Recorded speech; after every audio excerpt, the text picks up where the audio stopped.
Bonsoir à tous, merci de nous rejoindre à la une de l'actualité. Le Premier ministre Ahmadou Yahya participe au 3e forum de coopération Chine-Afrique à Pékin. Il a souligné le rôle pionnier du président de la République Abdelaziz Bouteflika dans l'amorce de la coopération Chine-Afrique lors du premier sommet en 2006. La rentrée scolaire, c'est demain, une rentrée moins pesante qui s'annonce, que ce soit pour la posture de votre enfant ou pour votre porte-monnaie si vous êtes parent d'élèves. Pour la première responsable du secteur, cette rentrée sera celle de la formation par excellence et de la refonte pédagogique. Elle est journaliste, cinéaste et scénariste. Yasmine Chouikheta Béjaïa, elle présente son long métrage Jusqu'à la fin des temps aux 16e rencontres cinématographiques de Béjaïa.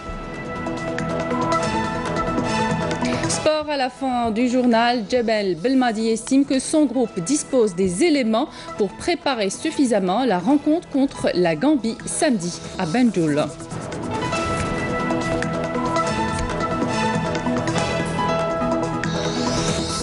Bienvenue à tous. Deuxième et dernier jour du 3e forum de coopération Chine-Afrique, un sommet diplomatique et commercial qui a réuni des dirigeants de 53 pays africains.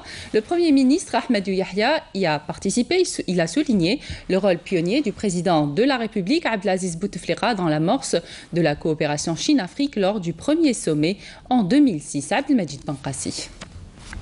Le Premier ministre Ahmadou Yahya a souligné le rôle pionnier du président de la République Abdelaziz Bouteflika dans l'amorce de la coopération Chine-Afrique lors du premier sommet du Forum de coopération Chine-Afrique, le FOCAC, en 2006.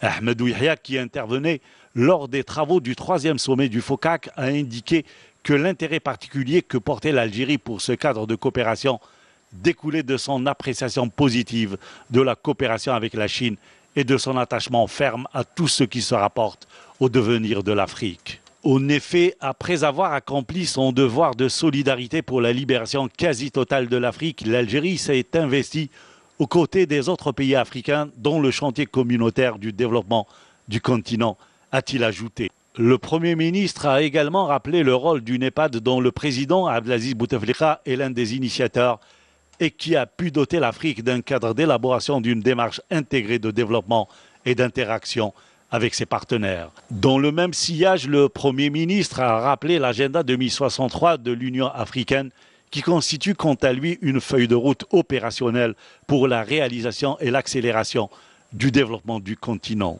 À cet égard, Ahmadou Yahya a indiqué que l'Algérie travaillait intensément à la concrétisation de cet agenda continental, notamment à travers 3 projets majeurs, à savoir la route transsaharienne, désormais finalisée en Algérie, et que le port-centre en cours de réalisation, en partenariat avec la Chine, valorisera davantage. Le projet de gazoduc Alger-Laïgos, dont les études sont bien avancées, ainsi que la liaison fibre optique entre l'Algérie, le Niger, le Mali, le Nigeria et le Tchad, qui densifiera les liens à travers la région sahélo-saharienne. Le Premier ministre s'est enfin félicité des perspectives qu'offre la zone africaine de libre-échange créée en mars dernier et qui est de nature à dynamiser le commerce interafricain. Ce sont là les atouts solides avec lesquels l'Afrique dialogue désormais d'une seule voix avec les autres régions du monde en matière de partenariat pour le développement, a-t-il souligné.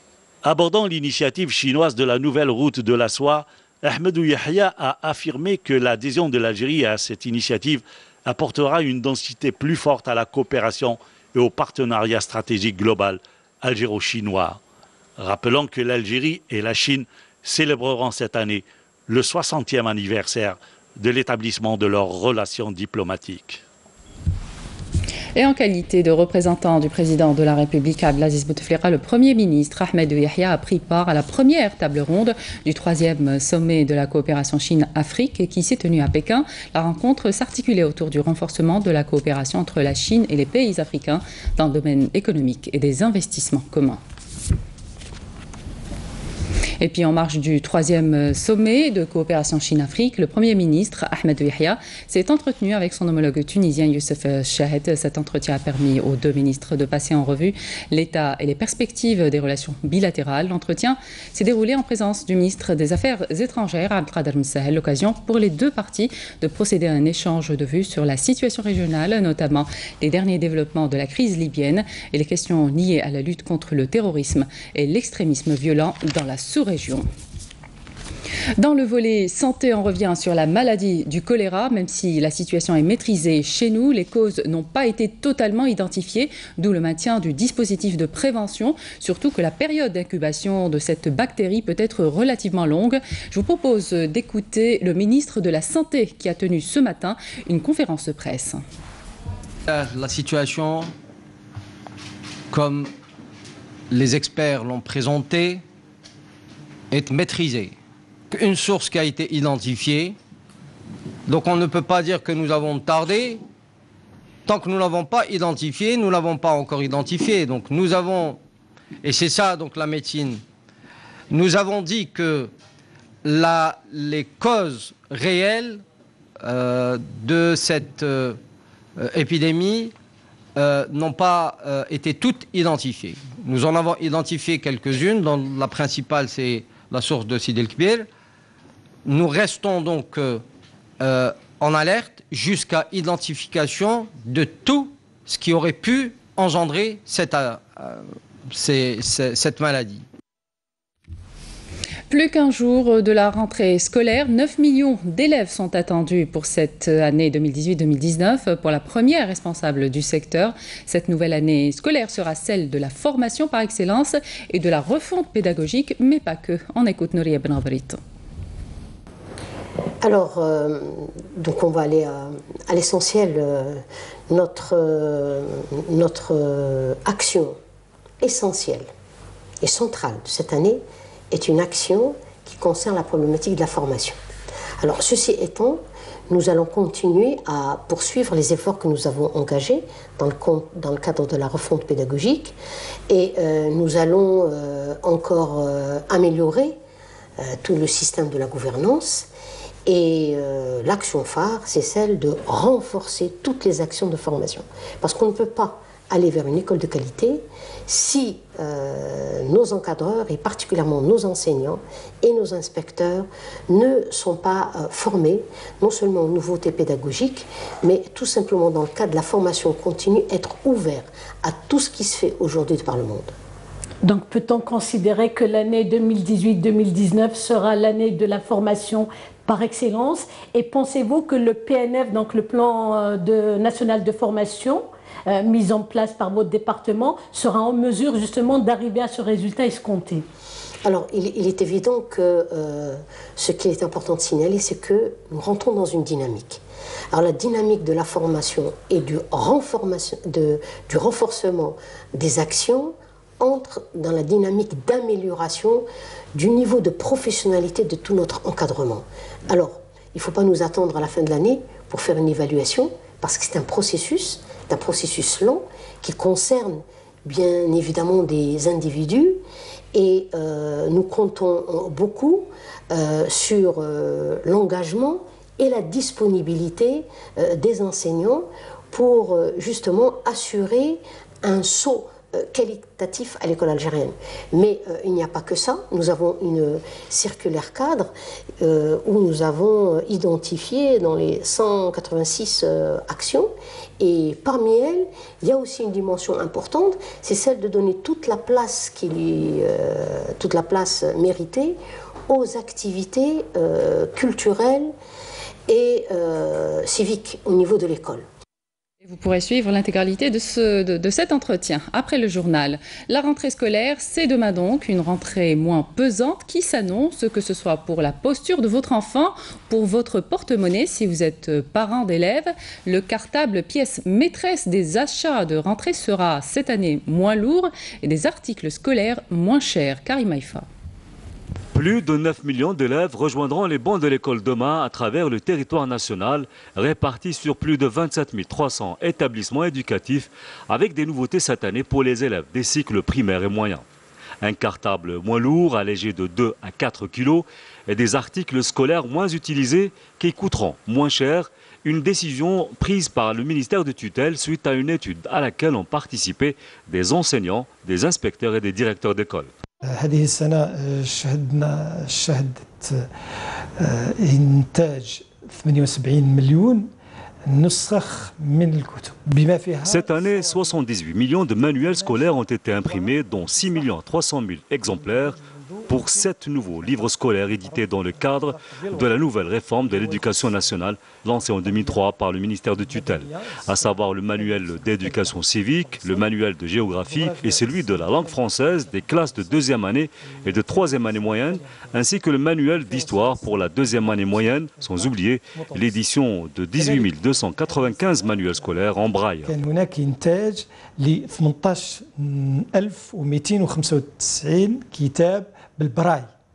Dans un autre volet, le ministère de tutelle a réaffirmé la nécessité de recourir dans certaines wilayas du pays aux classes en préfabriqué pour remédier à la surcharge des classes, essentiellement dans les zones d'Alger-Est et d'Alger-Ouest.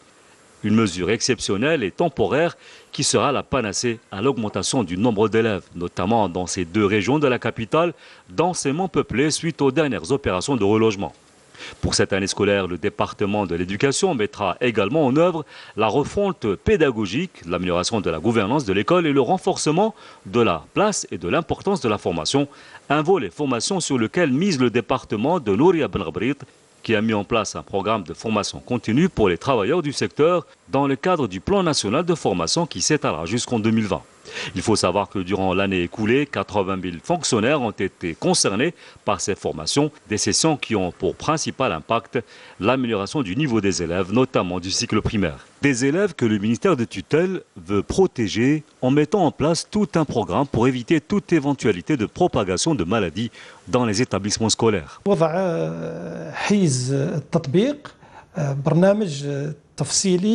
Nous avons procédé à la mise en place d'un programme de travail approfondi qui a été envoyé à tous les directeurs d'établissements et des directions de l'éducation pour son application concrète et parer ainsi à toute éventualité d'apparition d'un cas de pathologie dans un établissement scolaire et éviter ainsi sa propagation. Pour la réussite de cette nouvelle rentrée scolaire 2018-2019, dont le coup d'envoi sera donné à partir de la wilaya de Mascara, il sera procédé également à l'installation de cellules de suivi de cette rentrée au niveau de l'administration centrale et de chacune des 2 inspections générales du ministère de l'Éducation afin d'intervenir instantanément pour remédier aux insuffisances constatées sur le terrain.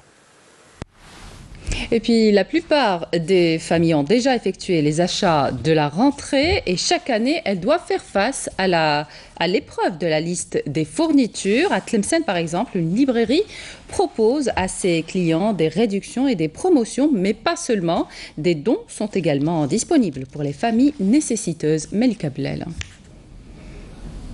La rentrée scolaire est souvent synonyme de dépenses pour les ménages, surtout pour les familles nombreuses. Ici, dans cette librairie à Tlemcen, des articles scolaires sont proposés à des prix très abordables grâce aux promotions et aux réductions, faisant ainsi le bonheur des parents et de leurs enfants. C'est la première fois que je viens dans cette librairie. J'accompagne ma grand-mère. J'aime bien, les prix sont abordables et il y a beaucoup de promotions. Avant, nous étions obligés de passer par le vendeur pour voir les articles disponibles. Maintenant, il y a beaucoup de choix et tout est exposé devant nous. Toutefois, il est possible de ne pas tout acheter et de donner une seconde vie aux fournitures scolaires. En effet, grâce à la générosité et à la mobilisation de certaines personnes, des dons de fournitures scolaires sont aussi proposés dans cette librairie. Parfois, on achète des articles que finalement on n'utilise pas. C'est pour ça qu'on préfère les donner à des personnes qui en ont vraiment besoin. Nous recevons quand même pas mal d'aide de la part des particuliers, d'associations, et même à travers la radio et des magazines. Grâce à ce genre d'initiative, plusieurs familles peuvent améliorer les conditions d'apprentissage de leurs enfants en leur assurant des fournitures essentielles tout au long de l'année scolaire. Réunion ce 22 et 23 septembre à Alger du comité ministériel conjoint de suivi de la mise en œuvre de l'accord OPEP. Le ministre de l'énergie Mustafa Guitouni est revenu sur l'importance de ce rendez-vous qui permettra de connaître la situation du marché pétrolier international et d'œuvrer au maintien de son équilibre. Écoutez. C'est une réunion qui est habituelle, c'est le JMMC, c'est la réunion des ministres de l'OPEP qui va donc voir un peu comment se comporte le marché pétrolier et elle va aussi voir les travaux qui ont été faits par les commissions et les sous-commissions. Pour nous, la tendance, c'est qu'il y ait un équilibre entre l'offre et la demande. On n'est pas intéressé par les prix, on est intéressé par l'équilibre de l'offre et la demande. Et je pense que les points de vue sont très rapprochés. Inch'Allah, le avec une décision convenable. Et à l'issue de l'appel d'offres de la Sonatrach pour la construction d'un quai de chargement d'hydrocarbures au port de Skikda, 4 plis de dossiers de candidature ont été retenus, répondant au cahier de charge en attendant l'évaluation de ces offres.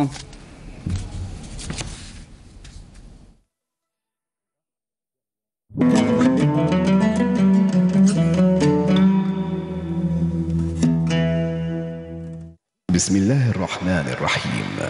إن الصلاة كانت على المؤمنين كتابا موقوتا صدق الله العظيم.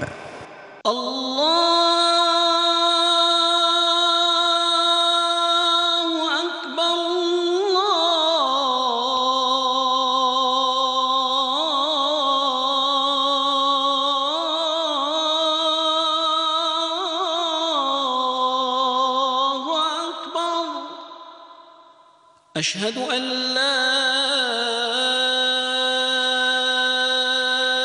إله إلا الله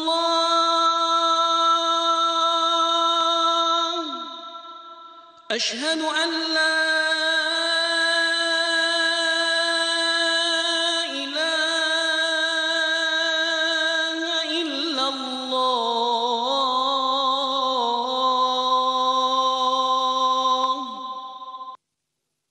أشهد أن محمدًا رسول الله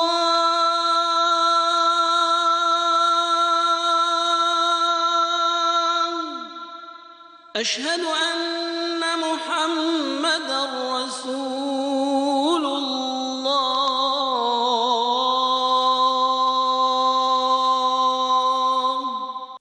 حي على الصلاة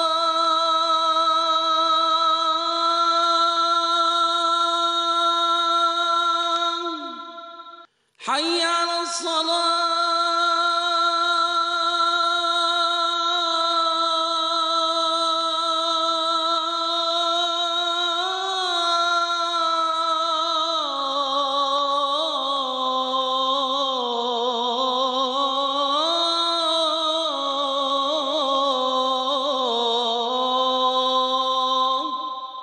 حي على الفلاح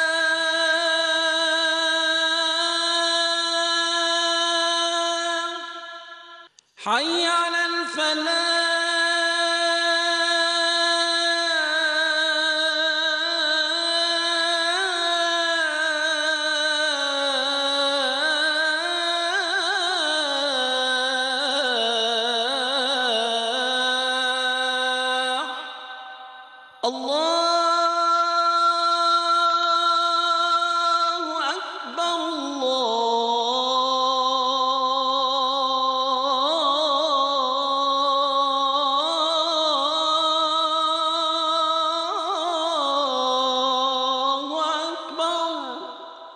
لا إله إلا الله اللهم رب هذه الدعوة التامة والصلاة القائمة آت محمدا الوسيلة والفضيلة والدرجة الرفيعة وابعثه اللهم مقاما محمودا الذي وعدته. C'était l'appel à la prière d'Al-Maghreb au niveau d'Alger et de ses environs. On termine ce journal avec du sport. Les joueurs étrangers comme les locaux sont bien représentés dans la liste des 25 internationaux convoqués par le sélectionneur algérien de football. Jamel Belmadi estime également que son groupe dispose des éléments pour préparer suffisamment la rencontre contre la Gambie samedi à Banjul. Je vous propose de l'écouter. Je sens en face de moi un groupe prêt à changer les choses, changer la situation évidemment. C'est le groupe que j'estimais le plus à même de gagner cette rencontre déjà. Donc quelque part il y a une vision à court terme pour ce match-là, mais pas que ça. Pas que ça, je pense qu'il y a eu quand même plusieurs éléments, plusieurs joueurs. Il y a un mix en tous les cas. C'est une question de détourner ça, évidemment. Pas me parler de locaux, pas locaux, tout ça, je vous l'avais dit pourtant. C'est ça. Maintenant, vous voulez me parler du championnat. Vous avez envie que je dise quoi? Vous avez envie que je dise quoi? Aujourd'hui, il y a un constat. J'ai fait une liste de footballeurs pour l'équipe nationale d'Algérie, donc tous algériens, peu importe le championnat dans lequel ils jouent. Il y a un constat. Vous allez me dire, ils ne jouent pas dans cette... Bon, Badran, il est là. Si on veut rentrer un petit peu en détail, parce que je sais que c'est ça que vous voulez. Il y a des joueurs qui sont issus de ce championnat. Abdelawi était dans cette liste. Il y a 3 mois, il est dans ce championnat. On a pu avoir quelques images. Les listes ne sont pas des listes très très claires, mais on a quand même des éléments qui font qu'on peut préparer pas du mieux que je souhaiterais, mais suffisamment pour donner une idée sur cette équipe et de la manière dont tu peux jouer. Ça peut être différent. Parce qu'il y a un nouvel entraîneur qui a été nommé. Voilà qui termine cette édition. Merci de votre attention. Pour l'information retrouvée demain, Sarah Sharif. Je vous donne rendez-vous à 19h quand vous pouvez nous suivre sur les liens qui s'affichent sur votre petit écran. Excellente soirée sur Canal Algérie.